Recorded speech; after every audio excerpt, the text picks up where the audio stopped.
Welcome, fathers, entrepreneurs, business owners, mentors, teachers. Welcome to my YouTube channel, From Son to Men, where we discuss mental health, trauma, and self development. If that's something that sounds like it interests you, definitely subscribe to the channel, like, and comment so we can get your commentary on the different topics that we have. In today's video, we will be discussing grieving. We will be diving in of the stages of grief and the different ways to go about grieving. So definitely let's jump right on in. And I will also be telling you guys a story of my grieving process and things like that. So I definitely want to be authentic with you guys to not only give the education surrounding these different topics, but also tell my experience in why I believe these topics is so common and need to be discussed.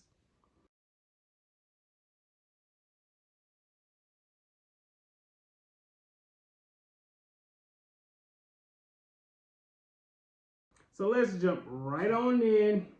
Um, this is going to be a very tough topic. So I'm really going to try to keep my energy high and I'm still be authentic. So if I fade out into feeling a certain type of way, then I'm just go with my feeling because everything is from off the top. So let's go into the definition of grieving. And the definition of grieving is the losing someone that you had a strong connection or bond with. And it's a way of trying to figure out how to deal with it. So it can be a relative, it can be a close friend, it can be a celebrity that you felt connected with, that you guys were, sometimes being a fan, you get close to these celebrities just through their talent. So it can be anywhere from that. It can be from a pet, a family pet. So it doesn't have to be like a particular person. It just has to be a feeling of not having that connection any longer. And it will take you through these different stages of grief, of trying to figure out how to continue to maneuver with life without those loved ones.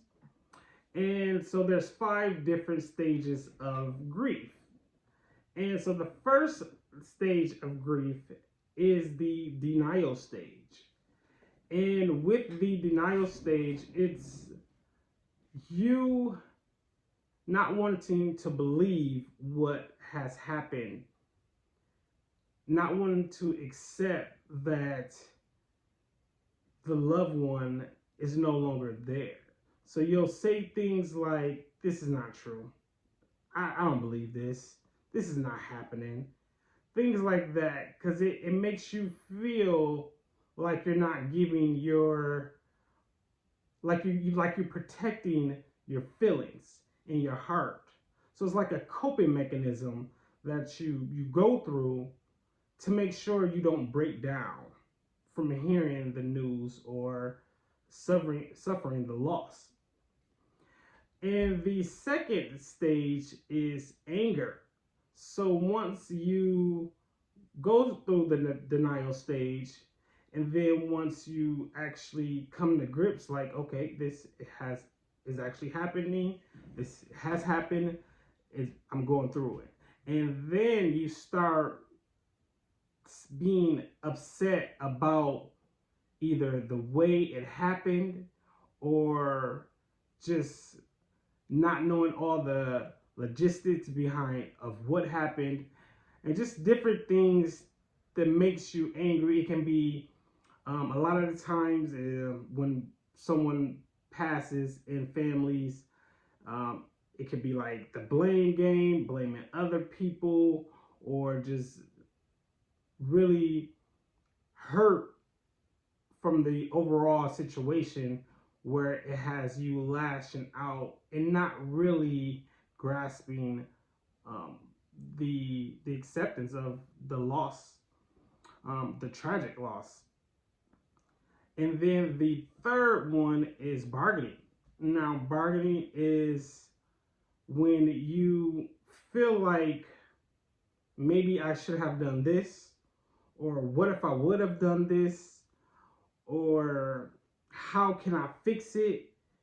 If I was able to fix it, what would I have done differently?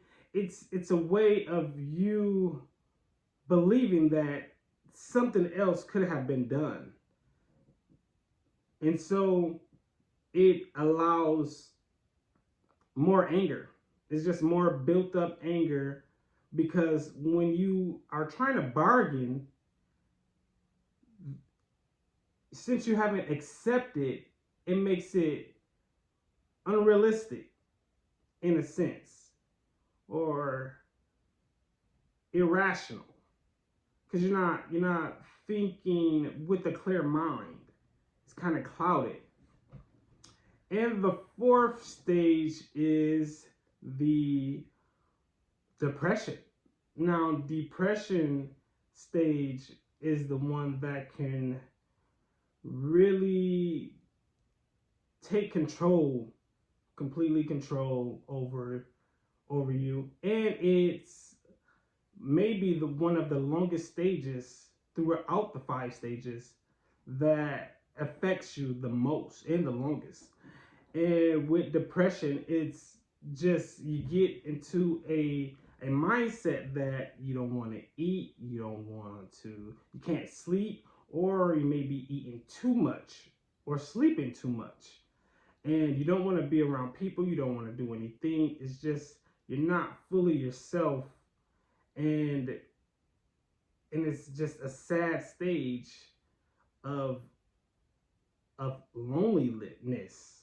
Even if you have a lot of people and a lot of support, it's still the idea of not wanting to do much, the idea of not wanting to do anything, especially the things that you may have done with the loved one.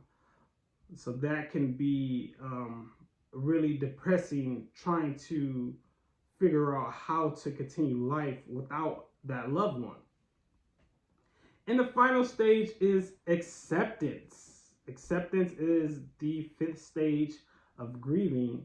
And with acceptance, you have now been through all of the stages, and now you have come to grips of knowing that there's no way that the loved one can come back, but there's a way that you can still accept it and be able to move on in a way that allows you to still believe and feel that they are there with you. So now you accept it that you may not see them, but it's still, they are still a part of you. And now you have accepted that they are a part of you and who you are. And so it gives you a more peace of mind to allow life to continue to happen and get out of the different stages that kind of have you locked in mentally. And just keep in mind with these different stages, they do not have to be in order. They do not have to be in order. They can bounce around, they can come back, because there's no expiration time frame on grieving. Honestly, I believe that once you suffer a loss of a loved one, that at some capacity you'll always be grieving. Now, it may not be the extreme or the max, but it's still something inside of you that can be triggered to go through those different stages once again. So definitely acceptance is the biggest one, because we want everyone to continue with life and not hold so much of themselves back. And so those are the different stages of grieving. And Now, for some storytelling from my experience, my personal experience of grieving, um, in 2018, I lost both of my grandparents. And um, the first grandparent, she, we was told that she only had 6 months. And so I was doing a lot of like talent shows, because she had breast cancer, survived it, went through radiation and everything, and then it just, her organs and the inside just continued to start failing. So they did give us a time frame that she'll be living. And they did this before when she actually had cancer, and she made it past the time frame. So when they gave us this time frame, it was that we felt that she could still fight it. She could still fight it. And that was the denial stage that was happening even before she even left. It was us still wanting to believe, or at least for myself, still wanting to believe that she will come out of this stronger. And so when she passed away on her birthday, September 2nd, 2018. It was her 65th birthday, and she passed away. And when she passed away, I went through the denial stage of, no, this is not happening. And for me, it was so shocking because I was at work. And I knew it was her birthday. And I'm like, when I get off work, I'm gonna go get her some nice little flowers, a little teddy bear, and we was gonna sit there and chat it up. And I wanted to give her roses because I knew that she was sick and she was dealing with something. So I definitely wanted to make sure I gave her some flowers. And so when I got the call at work, I'm like, no, this is not true. This is not true. I'm still gonna go get my flowers. I'm still gonna go get my teddy bear and everything that I was gonna do, because when I get out of work, I'm going straight to her, and we're gonna have this nice little bond, and we're gonna talk about everything, and we're just gonna chill and kick it. And so that was the denial stage for me, because when I pulled up to the house, everyone was outside. There was some people inside, and I turned my car off, and I was just like, this can't be happening. How is this happening? Why is this happening? Who did this? She was just okay. She was just okay the other day. We just had a soft party for her like 2 days before, because it fell on a weekend. So we had a party Friday, and here it is Sunday, and she's gone. I'm mad. I am angry, because if I would have known, bringing me into the bargaining, if I would have known that it would have happened, I would have done so. I would have gave her the roses. Then I'd have gave her the flowers. I would have had those conversations right then and there with her. And for it not to happen the moment I stopped that car, I couldn't get out. I couldn't get out. I sat there and I cried. I cried. I cried. I cried. And I just couldn't stop myself from crying. The doors was locked. People was coming to my car.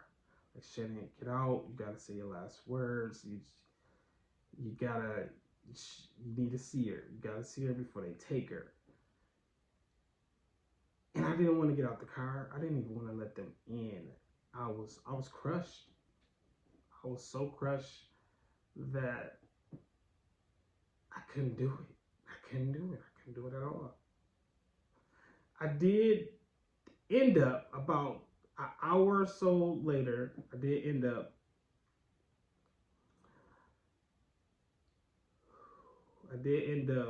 going to see her. I went in her room and she was there,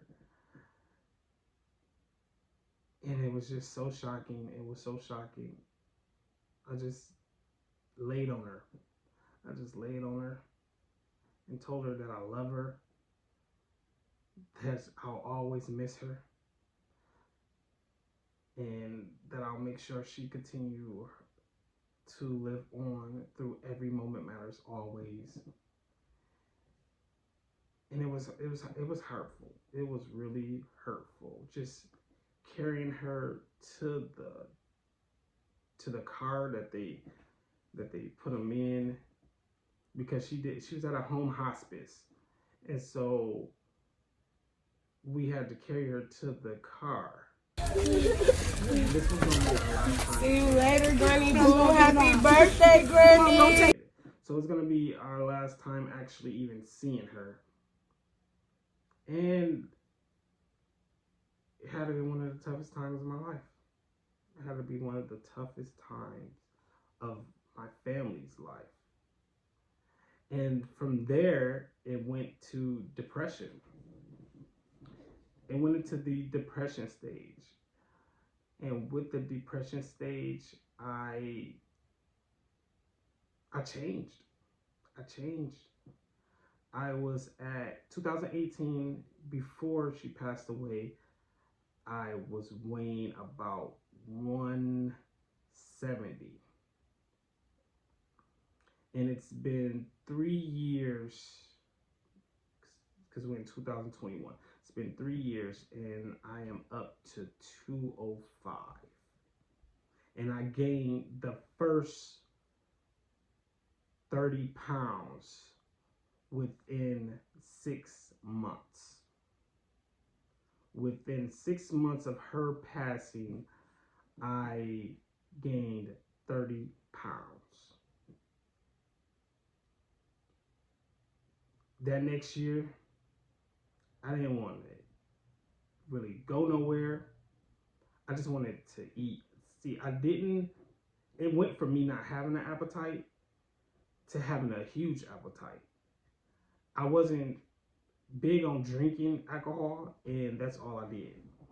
I would wake up, miss work, drink, eat, cry, and sleep.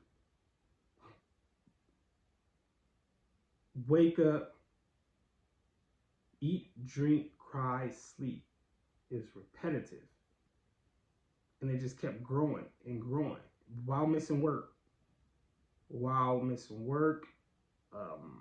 Missing other people's calls. I wasn't even really friendly, because I was depressed. I was so depressed. I saw the weight just steady creeping up on me, and I didn't want to do anything about it. I just wanted to continue to keep going. Just, I didn't even care.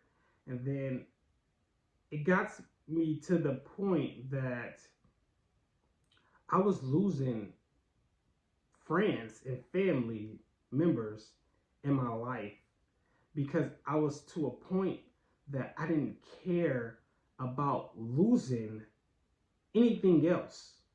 It was like, once my grandparents passed away, those were the closest people to me. So it gave me, in my mind, going through the depression stage, I didn't care who else I could lose that was alive. So just the smallest things. If I felt like a friend wasn't being a friend, or if I felt that something just wasn't working out for me, I cut it loose. I ran away from it. I ran away from the problem. And I was hurting. I was hurting really bad. And I kept losing people. But I didn't care. I didn't care how it looked, how they felt. I didn't care of anything because I was so depressed. I was fighting with myself because it was things I felt that I could have done before the time actually came. So it was me being mad at what happened. So I gained so much weight being depressed. In the final stage is acceptance. In acceptance, 3 years later, I can say that I am balancing depression and acceptance still to this day. I feel like once you lose someone, you will always have certain level of grieving, and you go through certain different stages. And so for me, no matter what happens, I'm still going back and forth between being okay, accepting it, and then something can trigger, or a holiday can come up, or something like that, and then I'll get depressed. I'll go straight back into depression as if it happened that day. And it's something that is hard to control. And the way I feel that I control it is the good times. Just speaking on the good times that we actually had, and allowing myself to know that they are still living on with inside me. So no matter what journey I take, no matter what I do, I'm still living for them. And so my advice to everyone, because everyone will experience grieving. My advice is to go through the stages, go through the process, go through the process, and understand that it is a process. It's a process. It's not clear cut and dry. It's a process, and it's a process that will take a while. Just know what stage that you're in, so that way you can always make sure you are aware of what's going on. Now, that's not to say that you are able to just control it right then and there, but it still allows you to know that it is okay to grieve, and that it is this stage that you're in that's going about it. So I know this topic was really tough, but I made it through it. And it was I was close to breaking down because I really miss my grandparents. I really do, and they passed 2 months apart, and it hurts. It really hurts me. So it took a lot to not make myself depressed by even talking about it. It actually made me empowered. It made me accept more of it, and with you guys, right by my side, and having this channel and this video to discuss it, I really wanted you guys to drop in the comments of what stage took you the longest to get out. Did you hit all the stages?